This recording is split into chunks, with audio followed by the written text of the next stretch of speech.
Почитувани гледачи, следите уште една емисија од подкастот за култура на Радио МОВ. Денеска со мене Лаза Трипков. Јас обично кога те најавувам имам неколку епитети кои што би ги спомнала за тебе, иако тоа не е конечниот број на хобија, занимања, професии, дејности со кои што ти се бавиш. Јас те знам како графички дизајнер, меѓутоа ти си универзитетски професор, ти си уредник на книги. Многу често можеме да те видиме и како организатор на клучни, културни и настани кои што се врзуваат со промоција на различни уметности и сето тоа во една убава симбиоза обстанува кај тебе. Можам да кажам дека твојата активност, твојата продуховеност, твојата креативност се гледа низ сето оно што го правиш. Ти благодарам што одвои време денеска да бидеш со гледачите на Радио МОВ и еве да ги воведеме веднаш гледачите зошто денеска сме тука и за каков убав настан во петок ќе имаме прилика да проследиме тука во Скопје. Благодарам за поканата,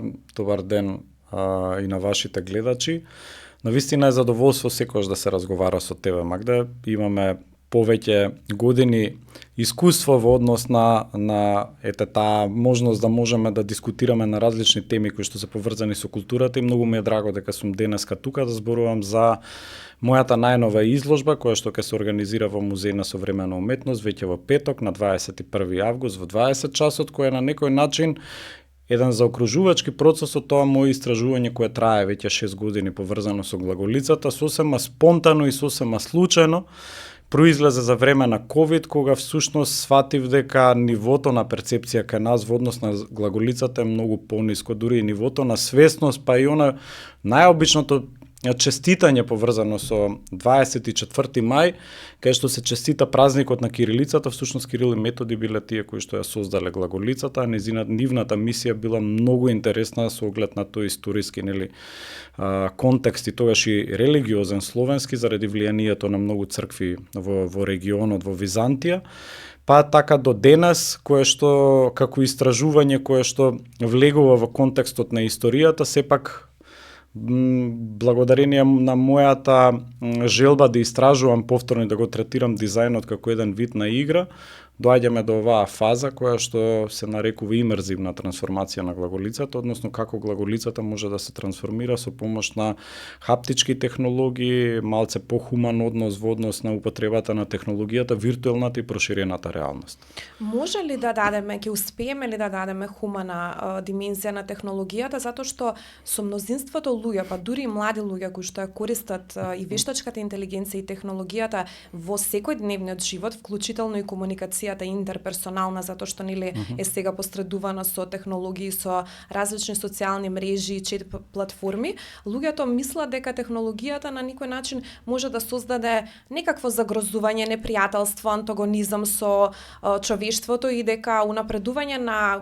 креативната интелигенција, на технологијата, на вештачката интелигенција е обратно пропорционално од напредувањето на човечката интелигенција, па често и верувам и ти си ја слушнал таа фраза дека колку повеќе попаметни телефони имаме, толку повеќе човекот оттупува на некој начин, еве народно, фолклорно да се изразам. Ќе успееме ли кој начин да покажеме дека технологијата сепак има правилна примена и доколку може таа правилна примена да се направи, да се аплицира во уметноста, во некои други сфери од човечкото дејство, сепак да ја дознаеме вистинската улога на технологијата и како што велиме ние да ја дадеме смислата и функцијата, да ја определиме на технологијата. Так. Ние живееме сега на прагот на четвртата индустријска револуција, а знаеме какви биле придобивките, односно од онаа прва индустријска револуција која што се случува во Велика Британија до тоа што го имаме денеска. Меѓутоа во исто време се наоѓаме и на прагот на супериорна интелигенција во однос на вештачката интелигенција заради тоа што веќе 2030 година практички се преоѓа во тој superior intelligence, а тоа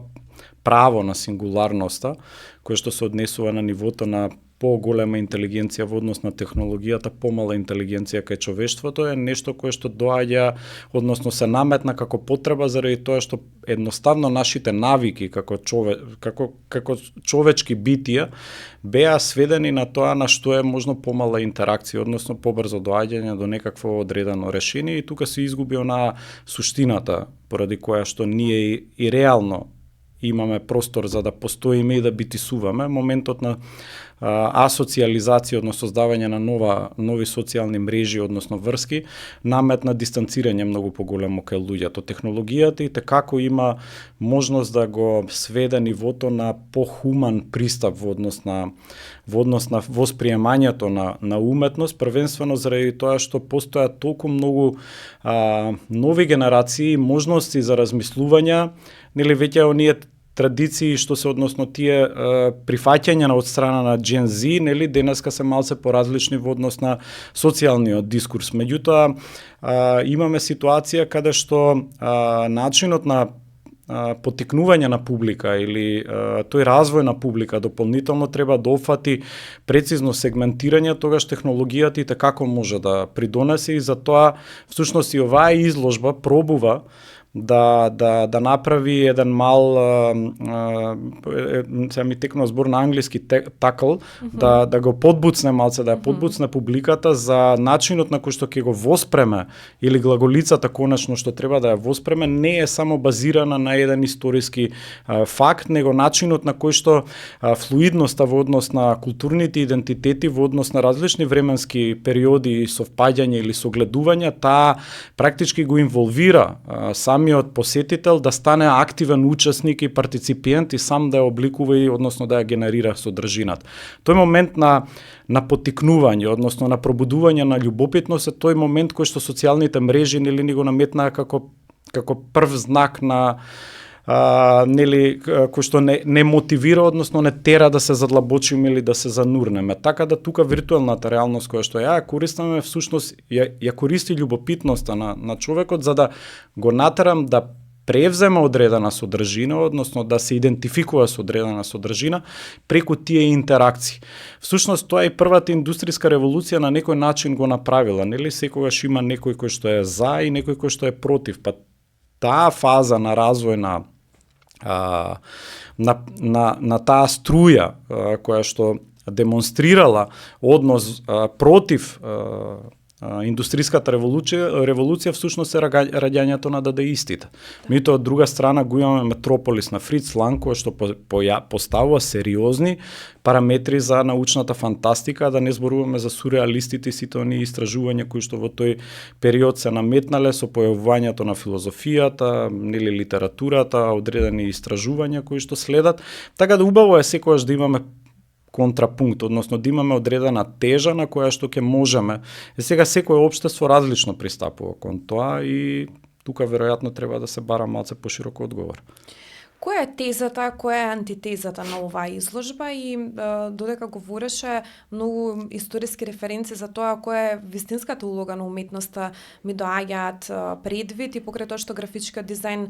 не е во она класична или дефиниција, класична номенклатура на убавите уметности, денеска графичкиот дизајн и тоа како се користи и се споменува како една од уметничките форми на творештвото, историски поврзувањето на фактите, ти рече дека идејата на целата изложба, односно на овој мултимедијален манифестација, настан, така да се изразам, идејата е да се пренесе вистинското значење кој што се заснова на некоја фактичка реалност. Значи факт е дека станува збор за една многу значајна дејност што се словенските просветители ја имале во еманципацијата на нашата култура, на нашиот народ и тоа се факти кои што треба да се пренесат уметноста на некој начин, како што рече, да биде повосприемлива, поприемчива помеѓу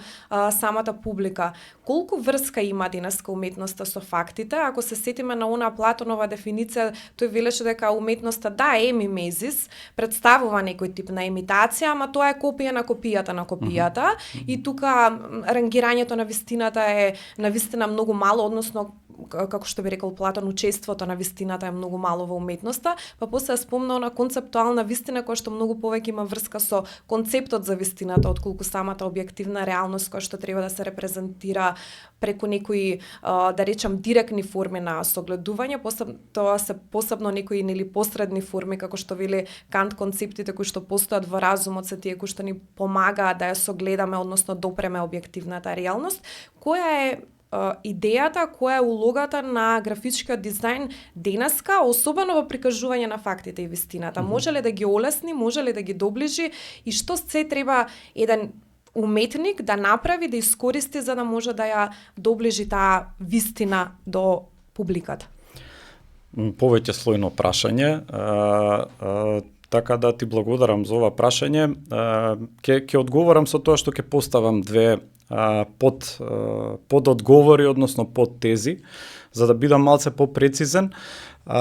Прво, сите оние историски артефакти кои што се врзуваат со одредена визуелна меморија и одредена визуелна метафора која што ние восприемаме за да создадеме едно нели чувство на препознатливост. Така да ќе почнам тука од знаците на големите брендови, меѓутоа и историски наназад гледано сите оние визуелни форми или символи кои што ние ги восприемаме, како што се на пример емоџито, кој што денеска се користи, кој што повторно се графички символи или изразени преку одредени пиктограми до хироглифите. Значи, во однос на трагањето на еволуцијата, односно развојот на човекот, 4000 години имаме период од моментот кога се појавуваат хироглифите до моментот до кога се појавуваат емоџис.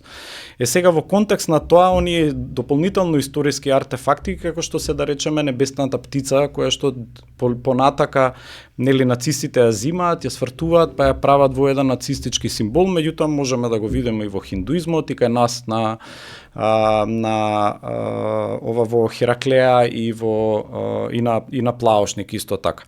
Така да моментот тука на препознавање, односно имање потреба да се идентификуваш со одредена визуелна форма, заради тоа што самите знаци тие се говорни пораки, нели секоја од нив индивидуално има фонетско значење. Меѓутоа суштината е колку помалку зборови се употребени за да се објасни еден одреден знак. И тука доаѓаме до самата азбука, како конструкт и како поставено, заради тоа што семантичкото значење носи подлабока дефиниција во суштината, меѓутоа графичкиот израз е тој кој што треба да биде директна асоциација на нешто. Па така глаголицата која што морам да признаам мене од самиот почеток ме фасцинираше заради тоа што во незината суштина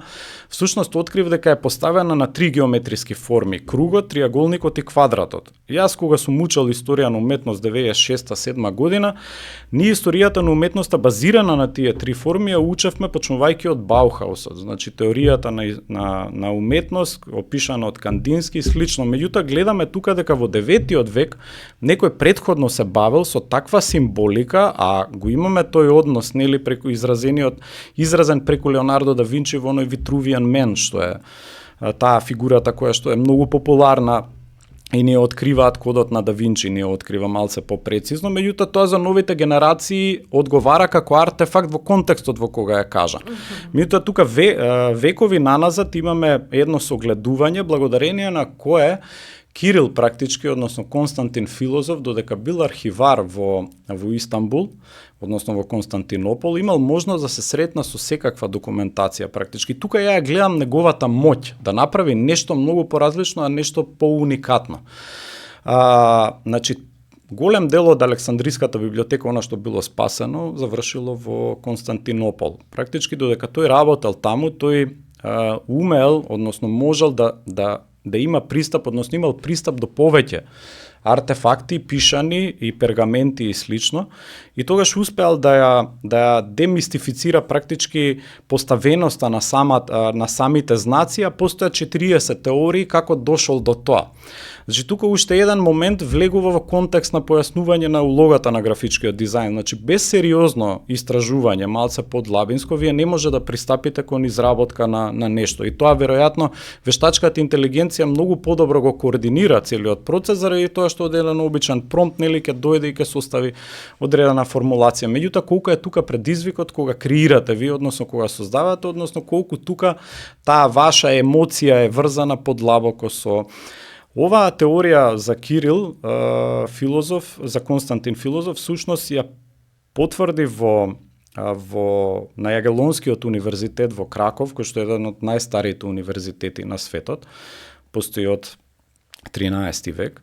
Таму има институт за славистика, кој што многу темелно се бават со овие истражувања. Кога отидов таму да го презентирам проектот, всушност во разговор со нив, во одредени документи кои што ги има, практички ми го потврдија истот. И сега блискоста на глаголицата. Предпоставувам дека тука доаѓа моментот на инспирација,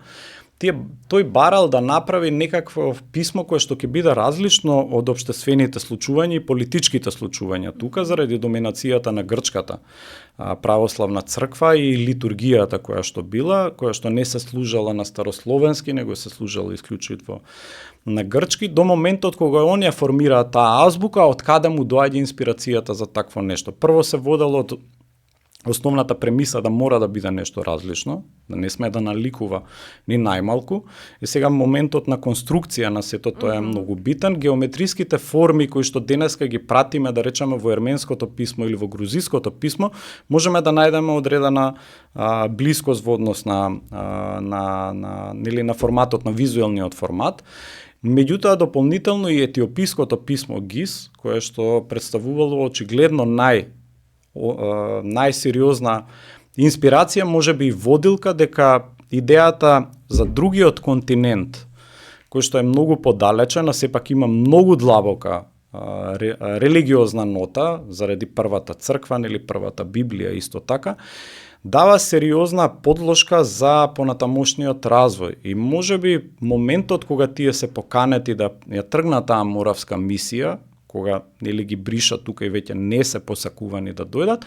говори за појавата на кирилицата. И сега јас, бидејќи не сум ни лингвист, ни историчар, меѓутоа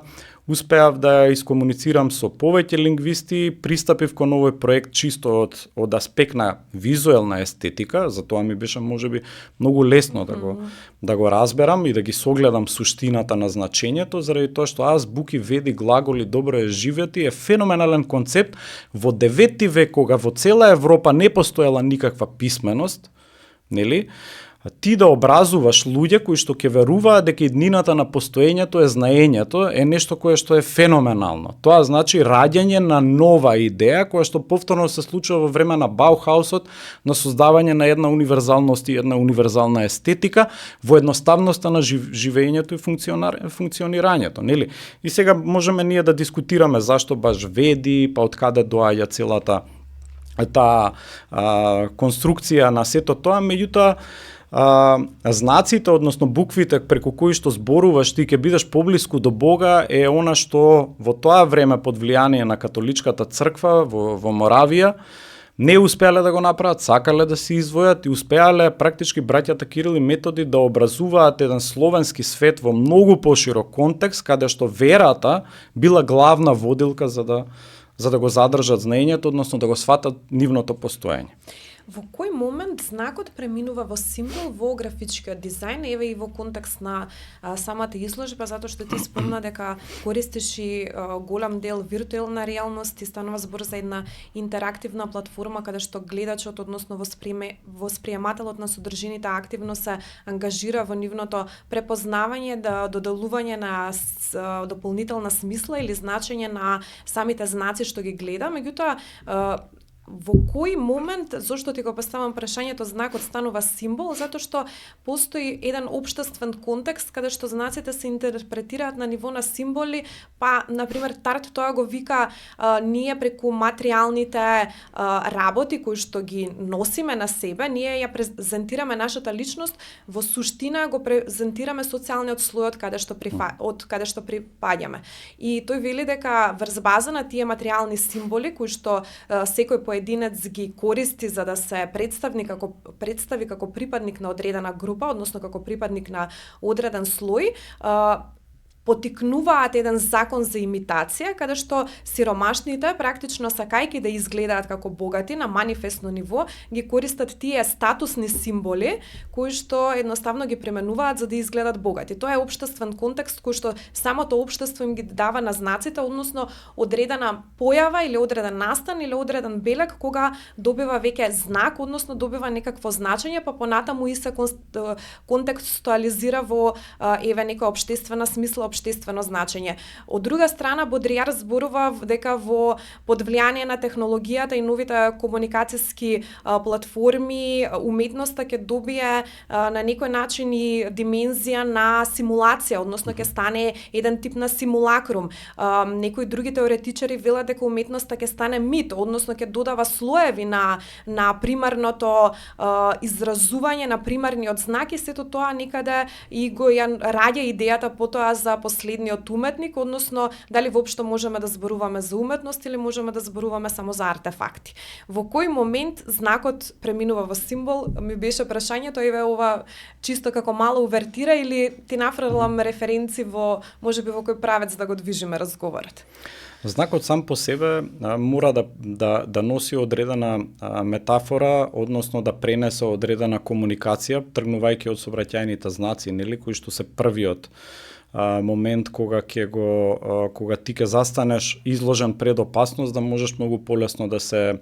справиш со сето тоа, па до универзалноста на знаците од типот црвено за топла боја, топла вода, плаво за ладна вода, нели? Сегде ние сме практички обкружени со постојан наплив на одредени информации кои што се изразени преку одредени знаци. Не секогаш тие знаци, се извинувам, поготово во новото време носат одредена символичка вредност, заради тоа што тука се губи таа нишка, а тоа доаѓа од потребата за масовна продукција, односно за што е можно повеќе поголема информираност и изгубена онаа основна идеја поради која што знаците треба да постојат за да може луѓето да се информираат. Тука има една многу интересна книга Universal Principles of Design, каде што поставува едно прашање што кога ќе остане последниот човек на планетата Земја, ќе треба да го стисне копчето за да испрати нели две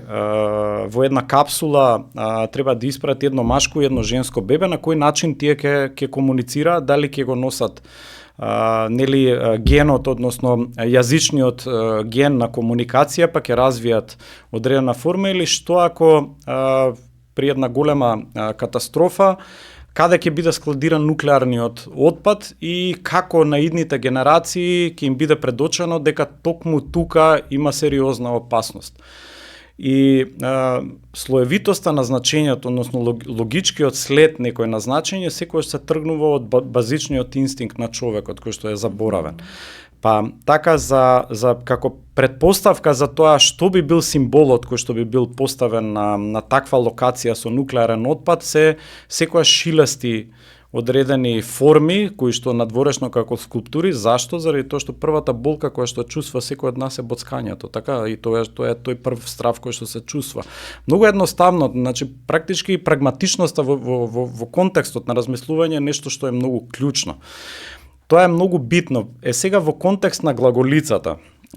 и новите технологии, мене ми стана искрено малку, не можеби досадно, меѓутоа недоволен предизвик ми беше начинот на кој што се развива целата визуелна комуникација и визуелна култура во поново време, па од онаа основна нели идеја и размислување дека денеска секој може да дизајнира, секој може да биде уметник, меѓутоа не секој ја разбира уметноста и не секој го разбира дизајнот. Така 2021 всушност првата изложба која што организира во Национална галерија беше идејата да се трансформира, односно како може да се трансформира моите визуелни решенија во една продлабочена 360 степени средина, која што ја дава како можност виртуелната реалност, и тоа што сватив дека ја ништо не знам, буквално. Дека ја се наоѓам на самиот почеток и морам одново да почнам да учам, дека тоа што сум го учел на факултет било знаење не на моите професори, него на нивните професори. Така да тоа знаење е веќе антидатирано, тоа некаде се наоѓа во минатиот век, не е поврзано со сите овие предизвици, меѓутоа сепак сум стекнал доволна доза на љубопитност, која што е клучна за да истраеш. Во виртуелна реалност ништо не функционира така како што функционира во реалното обкружување, и покрај тоа што виртуелната реалност се користи денес многу за медицински потреби и во архитектура, меѓутоа во однос на уметноста не е толку искористена како медиум за да може да генерира, односно да создава уметност. Односно прашањето кое што си го поставив, како уметноста може да се заштити ако искористиме еден медиум кој што ќе најде некаква трансформација и тогаш од 2D го развиваш во 3D, меѓутоа моментот кога преоѓа во имерзивна реалност, веќе не е ни 3D, не е ни ништо повеќе отколку што е 360 environment. Без контент, без интеракција, без наметнување на геймификација, не може да се генерира одредена публика, односно да се сведе тоа на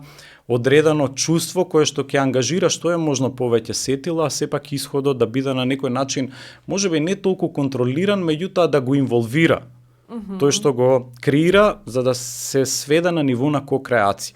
И тоа беше некој онака клучен момент кога решив дека ова е тоа што сакам да го работам и зошто не го продлабочам ова како докторско истражување всушност. Да искористам глаголицата како еден мотив кој што ќе можам понатака преку одредена хипотеза која што си ја зацртав, како уметноста би се трансформирала и како тој графички знак или сигнал, символ би добил значење одредено и како може сето тоа да се манифестира, нели симулакрум и симулакра се тие наметнати симулации во однос на нашиот живот, меѓутоа задржувањето тука не се сведува само на одредена интерактивна забава, заради тоа што тука нема пазл кој што ти треба да го решиш. Него ко-креацијата е наметната на момент кој што те тера, односно всушност ти наметнува ти да бидеш крајниот креатор на сето тоа, а во позадина ја сваќаш логиката, односно значењето на глаголицата, односно учиш нешто многу повеќе за нашата историја и култура и моќта ја истражуваш за полесно совладување. И на различни целни групи тука може многу полесно да се најдат и може да ја разберат суштината всушност на употребата. Многу иновативна идеја, многу креативна и јас морам да признам дека со многу големо внимание те следам, меѓутоа сепак постојат некои термини во начинот на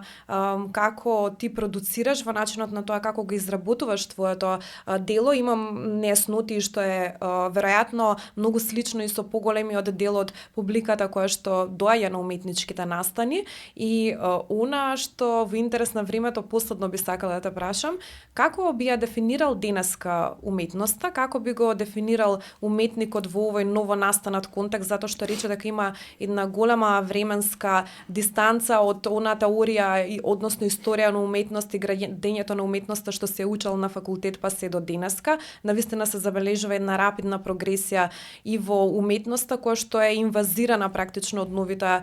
форми на технологија, на комуницирање, на мислење, на создавање на интелигенција, знаење, продукција и така натаму. И она што исто така би сакала да те прашам во поглед на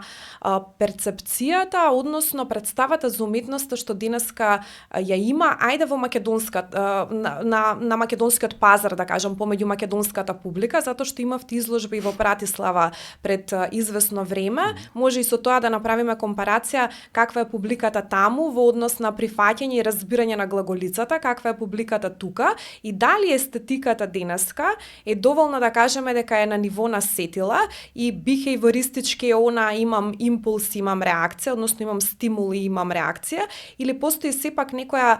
поинаква ангажираност на самиот восприемач на содржините, која што може во исто време да значи заедничка кохабитација, заедничка продукција на уметноста, дали со самото тоа што некој од публиката дава значење и додадена вредност на самото уметничко дело, веќе прави создавање на една интерпретација, па дури да е на ниво на критика тоа, меѓутоа многу е поубаво да имаш критика и да имаш интерпретација на делото, отколку да остане незабележано. Дали македонската публика е апатична, како што обично знаеме да се жалиме и тоа во медиумите често го слушаме како фраза, што се повторува, или сепак во Македонија има луѓе кои што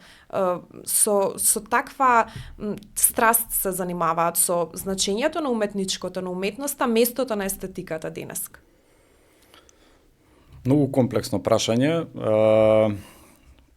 Едноставен одговор не може да постои, меѓутоа да, има публика и такако. Дефинитивно има публика, меѓутоа можеби прашањето е колку таа критика е насочена критика, односно издржана критика, во контекст, не мислам издржана во однос на начинот на кој што таа е напишана или формулирана, туку од кого е напишана таа критика, нели? Заради тоа што тука избегнуваме, односно секој што подведуваме на пишувањата по Facebook, па тоа ни стана некаков соодветен начин на дискусија, иначе Предпоставувам дека како што има вакво јадро, кога би имало многу повеќе вакви јадра, би тогаш и нивото на критика и на одговор во однос на се она што се случува би било многу поиздржано. Можеби да, ни недостигаат тие малце посериозни дискусии и дебати како што постоеле на времето, или зошто повторно не е создадена една нова генерација на млади критичари, него тоа е препуштено некако на тие кои што останале од 70-тите, 80-тите главни критичари и носачи, односно колку нивното знаење може да одговори на новите предизвици на времето, па се бара тука одреден одговор. Публиката е повеќе од желна за различни типови на истражувања. Не знам, пробувам да најдам некој асоцијативен одговор за да можам да го приближам мојот став или размислување, меѓутоа имајќи предвид дека концептуалната уметност завзема поприлично простор во нашето секојдневие, нели? Тоа е она што никогаш не дава одговор, него секогаш поставува прашања. И тоа е нешто кое што дава доминација во тој нели културолошки дискурс, дека колку по-сложено, односно колку пишувањето е подобро, толку и делото ќе биде подобро, без една суштинска разлика која што е многу битна, таа е емоцијата, односно емотивниот однос кон тој што создава и тој што рефлектира. Да, имаме ние нели уметници доста кои што и на Венециско биенале и на други поголеми меѓународни настани се представувани, меѓутоа сепак многу е битно начинот на кој што ние одговараме на тој предизвик. Сега ќе направам само една кратка паралела, да речеме, заради тоа што во помал состав оваа изложба беше представена и во Њујорк, на Royal College of Arts во Лондон, имав и предавање и во Краков, во Братислава, во Нидра, во Малме и во Стокхолм. Она што морам да признаам кај публиката, да речеме во Скандинавија, претежно го добив како прашање или како одговор, е нешто кое што секогаш ми дава малце посериозна представа за нивниот комплетен општествена поставеност и уреденост. Не е тука само нели она наивна љубопитност која што те тера да поставиш прашање или да мислиш дали прашањето е соодветно или не, меѓутоа барањето е конкретно на како глаголицата слично со руните и колку сето тоа може да представи основа за некаква вид на соработка и слично. Во Стокхолм се запознав со еден галерист од Портланд, со кој што ќе имаме соработка понатака, кој што работи сериозни визуализации, меѓутоа никогаш не ја размислувал уметноста дека може да биде со поинаква манифестација и однос доколку користи различен тип на технологија, а користи човечката грешка како основа при креирање на своите уметнички дела. Постои сериозен културен контекст тука и поистоветување со културното наследство. Меѓутоа тука културното наследство нема тенденција да одигра одредена улога нели која што ќе зацврсти идентитет, него само да покаже дека идентитетот е форма која што може да се дообликува, да се формира. Како? Значи, ако тргнуваме од едноставна премиса и го браниме само или го артикулираме таа тенденција или теза, а не го оправдуваме тоа со соодветна аргументација. Заради тоа што денеска светот е поставен на аргументи, не е само на изричити ставови дека све е нели поставено само по себе дека тоа е затворена конструкција. Ако ти имале визија и тргнале во 9 век и направиле една неверојатна мисија на описменување, која што била тотално различна, ние не го имаме тоа воопшто никаде напишано, че во нашите учебници син ми беше 6 оделение, ја кога почнав да истражувам глаголицата. Ја не најдов ни една лекција во учебникот, видов дека во 5 оделение има една лекција за глаголица, што е многу погубно и страшно. Меѓутоа, современоста, односно контекстот на артикулирање преку различни претопи, заради тоа што јас во самата изложба не користам само VR, него тргнам од печатениот плакат, односно од онаа трансформација на глаголицата која што јас предпоставувам дека е соодветна. Зашто? Заради тоа што секоја буква има одредено значење. Барајќи го тоа значење, морав да го пречитам житието по Кирил, во кое што најдов објаснување и суштина за секој соодветен символ и знак и таа надодадена вредност во однос на што тој знак представува, односно буква, односно глагол, нели? Ја доразвивам понатака преку анимација, преку 3D и во виртуелна реалност, а во самата изложба практички тотемот кој што ќе има централно тежиште е тој кој што треба да наметне различни согледувања во однос на целиот наратив, земајки го историски па се до политички, културолошки и понатака. Меѓутоа, она што е многу клучно тука е тоа што самата изложба представува еден визуелен пресек на одредени моќни видеонаративи кои што преку уметнички сегменти, а претходно тестирани, да речеме минатата година работев сценографијата на Струшки вечери на поезијата, каде што главен контекст беше глаголицата, пробавме соработка со Емил Петро, која што резултираше со еден фантастичен видео перформанс, меѓутоа и моментот на уклучување на македонската геймерска заедница во овој контекст, да, има една Macedonian Union of Gamers и меѓутоа и Galactic Omnivore, со кој што целата база која што е сработена во VR користи софтвер за изработка на игри, практички за да наметне еден културолошки, музејски артефакт на некој начин во наметната реалност која што практички нурнува, односно дозволува да се нурне многу подлабоко секој оној кој што ја истражува. Морам да признам дека да речеме во Малме изложбата се отвори во 17 часот, брзо сите посетители поминаа по другите сали, меѓутоа кога беше делот за VR имаше неверојатна редица. Јас останав таму до 12 навечер заедно со кураторката, со која што секој еден по еден доволно е да помине 10 минути внатре за да може да разбере за што станува збор. А тоа не е ниту почетокот, ниту крајот во самиот контекст. Тоа е еден поврзан континуум кој што дава на крај една констатација, односно чувство дека всушност публиката е таа која што ќе види, односно ќе осети на себе малку повисока технологија која што ретко се гледа кај нас во музеите, во исто време ќе види една практична употреба и многу едноставна естетика. Многу интересно е што секогаш кога ги следам твоите дела, можам да кажам дека има голема сугестивна моќ во однос на кој што не само што ги создаваш, туку и ги презентираш сопствените дела, начин на кој што ги критикуваш, односно ги обмислуваш и им даваш некоја метафизичко место во однос на тоа како ги ја представуваш нивната вредност, и тоа е еден многу интересен феномен што го среќавам во твојот однос кон уметноста, што не сметаш дека местото на уметноста е сега да има катарзична вредност, односно публиката да добие катарза, па и уметноста да се поистовети со ефтина забава, туку баш оној сугестивниот момент каде што треба да не потикне и да не ангажира уметноста. И на уште еден дел само аспектот тоа што ми го одговори, сакам да се надоврзам. Многу често јас на пример кога говорам со уметници, со луѓе кои што создаваат, обично тоа се од областа на книжевноста, ми велат дека многу им недостасува издржана